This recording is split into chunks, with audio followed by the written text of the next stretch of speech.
Welcome to KOA, Townsend, Tennessee, where Melissa and I will be spending the next couple of days here in Lot 61, living the dream and enjoying the day. Come on along. Rolling down the road, got my sights set high. From Tennessee skies to the mountains, wide in my road trek Zion, chasing the sun. Woodall's RVnusa, living the dream, enjoying the day.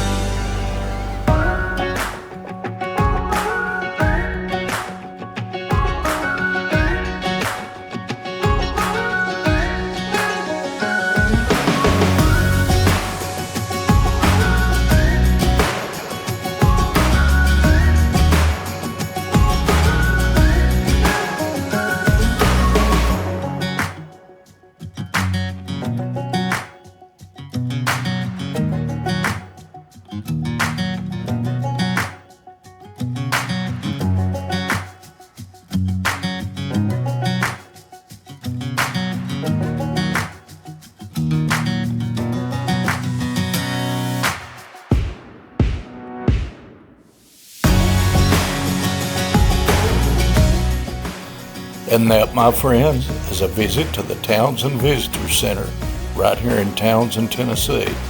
Isn't those mountains beautiful?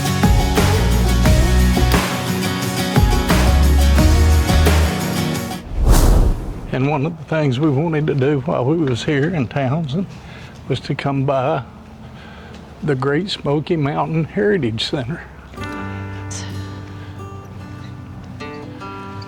It's the Blue Star. They have a Gold Star Memorial, which is a tribute to Gold Star families whose loved one paid the ultimate price for defending the United States of America. All the different names from people in the area. The Veterans Honor Garden. The Veterans Honor Garden recognizes soldiers who served in the past, as well as those who continue to defend our freedoms every day. These men and women represent all branches of the U.S. military services. Honorary names are inscribed in the Tennessee marble stones surrounding the American flags and the Tennessee state flag. The garden is made possible by the generosity of George W. Sampson family. So it's got a stepping stone there and you can walk up and see each one of them. It's pretty neat. Can I have the truck? No. Can't have, you won't let me have nothing good. No. Admission covers everything on property, so that includes two indoor galleries and then the historic room. Yeah. There we go. Thank you. So best place to start, if you'd like to go chronologically, is right through this doorway here. If you go to the left, you're in the Native American section. It goes around in a loop to the other side, which is history of early settlers up to the national park. Once you finish in there, you end up right back here in the lobby, and I can point you to the next areas from there. Okay. This is the Indian artifacts that they found along here.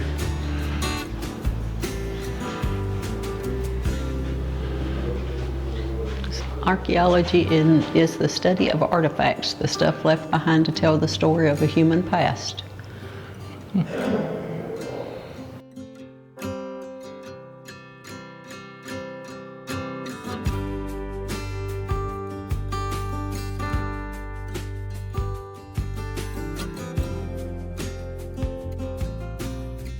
Earliest houses.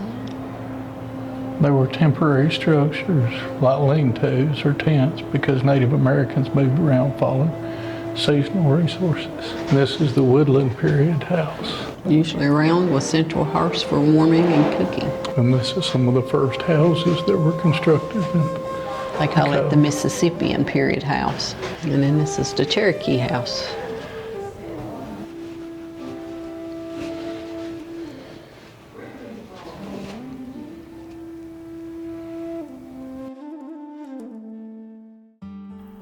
While Melissa and I travel around the country, when we get to a community like Townsend, we always stop and find the history and where it came from. And Townsend, Tennessee is no exception. Though the Historical Heritage Museum, which covers 14 acres, will allow you to visit a recreation town with homes from the natural area of the Smoky Mountains. The Great Smoky Mountain Heritage Center preserves the history of the Southern Appalachia region. It highlights Native American history, the logging era, and early settlers by indoor galleries and outdoor furnished cabins. The center offers living history, cultural education, and special events throughout the year. The center focuses on the history of Townsend, Tuckaleechee Cove, and the surrounding Great Smoky Mountains, featuring collections on Native American life, transportation, and mountain culture. The site also features 18 authentic historical structures relocated from the region, including cabins, a smokehouse, a church, and a cantilever barn, providing immense experiences of the 1800s daily life.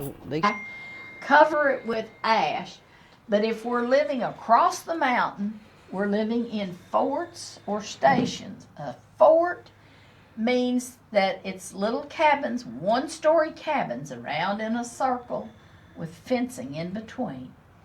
A station has 2 levels, and not every one of them is 2-story, but several of them have 2 stories with fencing in between. And a station, you can get a fresh mount to change out your horses. Well, if you're living in a fort or a station, you have to bank your fire. When the night watchman comes around and he says 6 o'clock, all is well, 7 o'clock, all is well, he gets to 9 o'clock and he says 9 o'clock, curfew, curfew. That means bank your fire, put your curfew over your banked fire, because if your cabin burns down, the whole fort or the whole station will burn down, especially on a windy day. They can't stop that fire. So a curfew is required in a fort or a station. And this is a reproduction of one in the Charlotte Museum of History in North Carolina. And that's where we get curfew from. Yes, it is. So we are trying to get through the starving time, because the starving time is the entire month of February to the middle of March, when those wild greens start growing. Oh, we're not going to starve to death, because we've got all of our hog meat in the smokehouse. We've got our potatoes. We've got our dried beans, dried apples. We're just starved for a taste of something fresh. I said, did you want a poncho or an umbrella? Oh, okay. That's what I thought you said. You can either have a poncho or an umbrella. You got 2 options. I think I'll just take an umbrella. You want the red one or the camo one? The camo one. Right there. We're good. You ain't locked your van up. I'm going to. I'm going to lock it up. Just hang tight. I don't know about you. It's either a bunch of rain coming or that's the water. I asked you, is there another place? And you said no. Huh? I asked you if there's another place, and you said no. Well, I didn't know. Like I said, I was looking. I just seen that one down there. And it says Riverstone Restaurant. Huh. It's still cool. This I will don't get some of care you what you walking say. anyway. You got a little shopping mall thing over there, Dogwood Mall and antique stores right next door to this. And then you have the back country, whatever that is. And then you have that Mountaineer campground is right up there past it too. All right.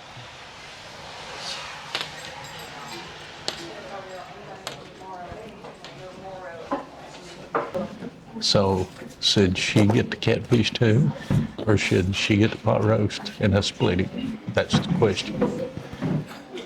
Put it in the comments down below, which one you think she ought to get. There she is. Now, Yes, y'all decided a long time ago, didn't you? that's I'm fine. so We're good. We're sorry. good. We ain't no We hurry. ain't in no hurry. Awesome. What can I get for you? Give me the pot roast with pinto beans and fried okra. Sounds yummy. Give me the catfish, pinto beans, and okra. Pintos and okra. Sounds yummy. We'll get that in there for Okay, you. thank you. You're welcome. As you can tell, this food sure looks good. I'll tell you what, we get this eat, it's time to go back to the campground. So we'll see y'all there. I gotta get that umbrella shook off before I get it back in here over top of that. Shaking it on top of me. No, I don't want to stick it over that. I'm gonna set it in this bathroom.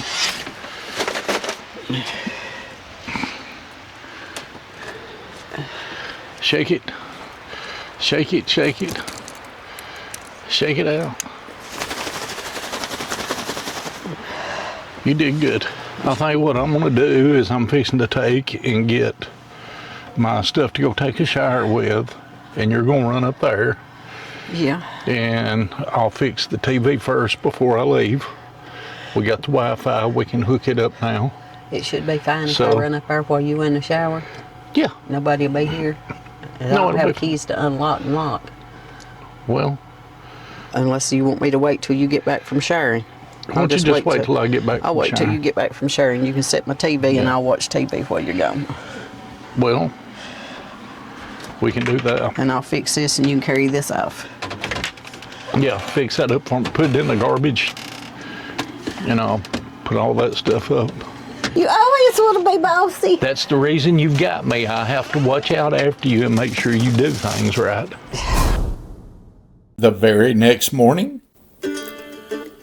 you know, a lot of people ask us, how do we get around in our Class B van? We've never had no problem. Of course, we live in a small house, so we're used to being closed in together. But the ProMaster on our Road Trek Zion has got a lot of room inside. It's actually bigger on the inside than the Mercedes and the Ford Transit. So you can walk by each other comfortably in this. I've noticed when we sleep, if I keep it cooler, my nose don't stop up and stuff at nighttime. Mm-mm. We need to start doing that at home. About 55 degrees at home, 57 at nighttime when we sleep. That sounds good. Yeah, you can cover up. You know. Well, I really hate to go, but you know, I'm gonna have to get everything ready and loaded back up in the van so Melissa and I can make our way back home down 75.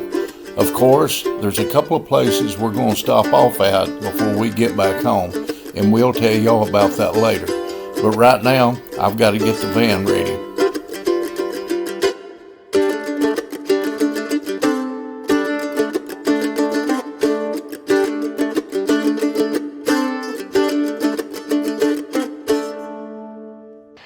And good morning. We're up and at 'em this morning, getting ready to head out after spending our few days here at Townsend, Tennessee at the KOA. And you know, there was something I forgot about. I didn't even take you around the campsite to even let you even see it. So we're gonna take a quick stroll around.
glasses for me, please. You got my water up here too, don't you? It's down there. Okay. You just been a busy little bee, ain't you? I got everything done. Got everything done while I was out? Everything done. We're fixing to head out and go. And well, we're headed back to the house. Is where we're headed I to. gotta go to work tomorrow. I know you got to go to work tomorrow. First stop, Sweetwater Farms in Philadelphia, Tennessee. Exit 72 in Loudon.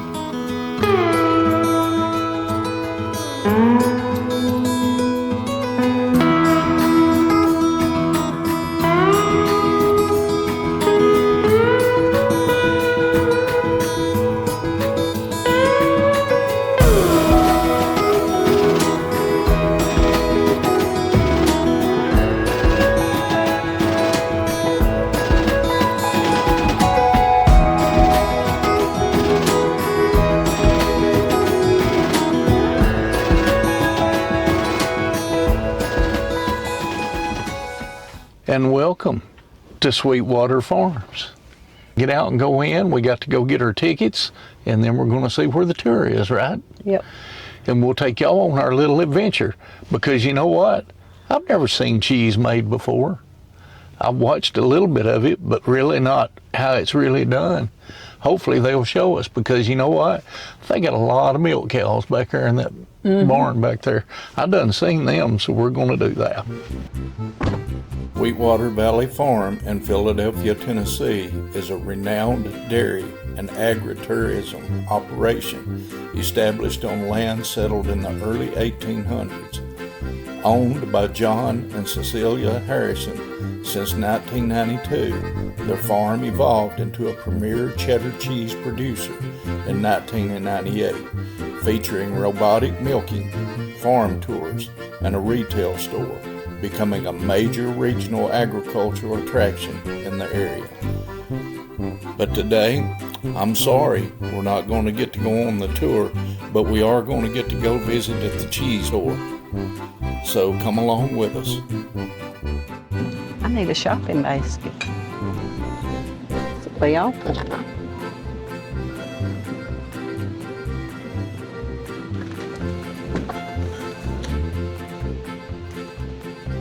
We got our grocery shopping for the week. Well, the bad thing is that the tour wasn't open today on Mondays. They're closed on Mondays and Sundays, but open on Tuesday through Saturdays. Just the cheese store part is open. The cheese store part is open, but that's okay. We you bought see cheese. what all we got. Of course, you know us, we're going to buy some when we get there. Well, you support the farm. There you go. So, support and the you're farm. Supporting the Tennessee agriculture. Yep. But now we're fixing to head to the ice cream factory. Mayfield Ice Cream. And it is open, but we got to get there before we close it.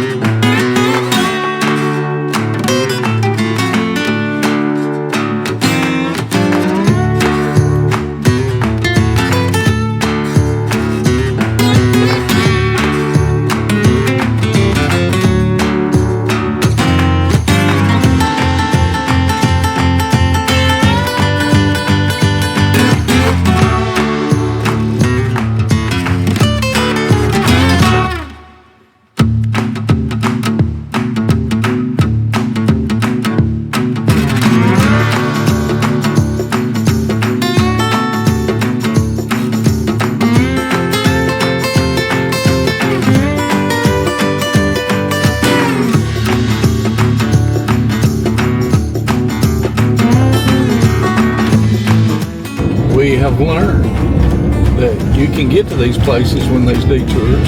You just have to figure out how to do it.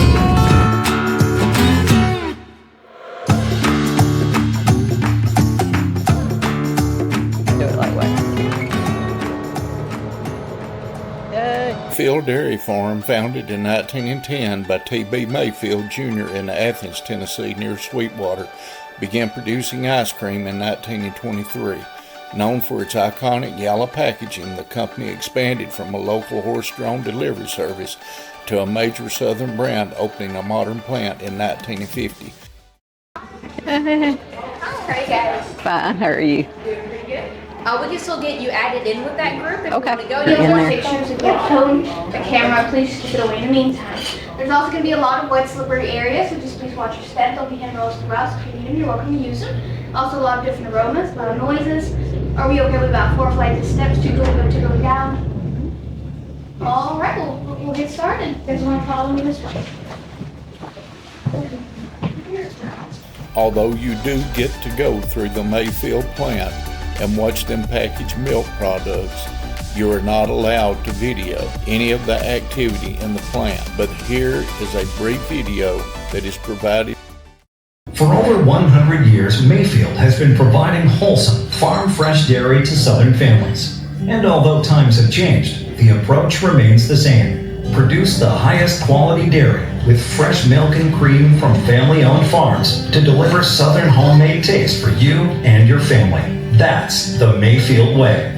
Thanks for stopping by today to learn a little more about Mayfield.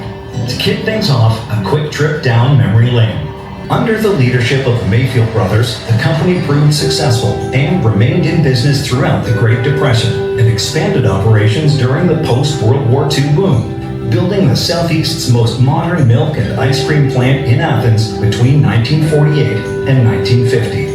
Mayfield innovated and adapted during the 1950s and became the first in Tennessee to ship its milk in mechanically refrigerated trucks. Enabled by advances in refrigeration technology, the Mayfield brothers led the company's expansion into Chattanooga and Knoxville, where they sold pints of Mayfield ice cream for just 25 cents. Then in the 70s, Maggie made her debut, becoming Mayfield's official mascot. And over the years, she has taken on many different styles.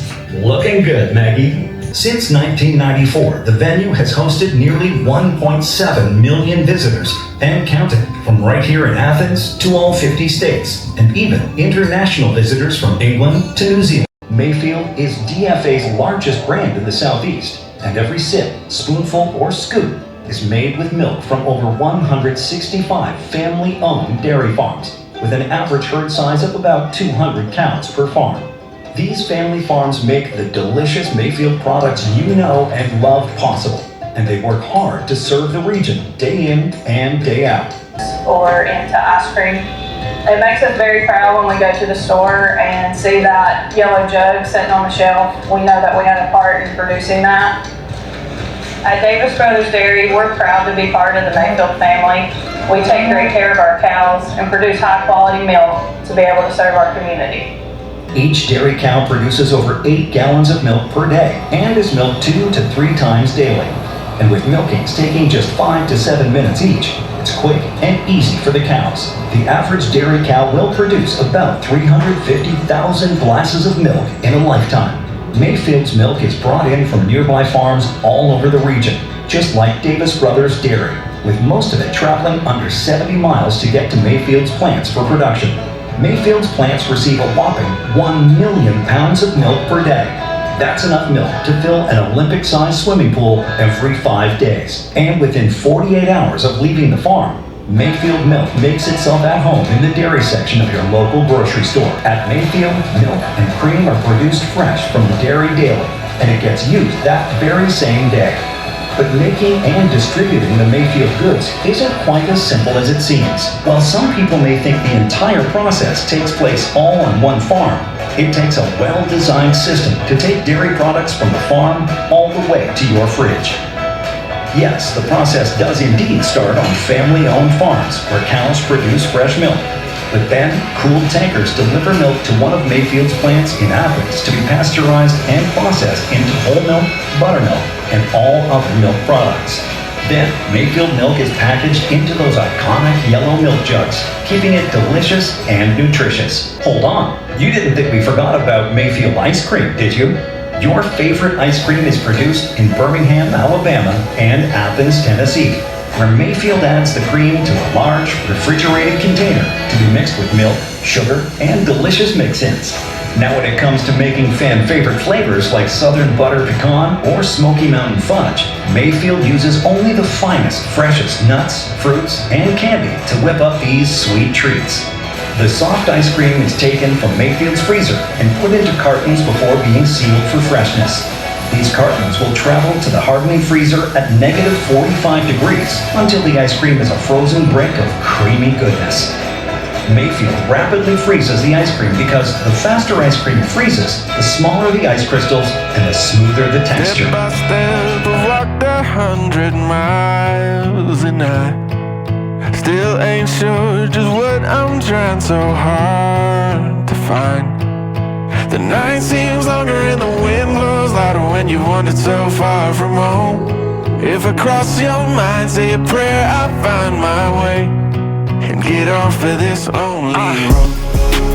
Off of this lonely road, off of this lonely road, off of this lonely road, off of this lonely road, off of this lonely road.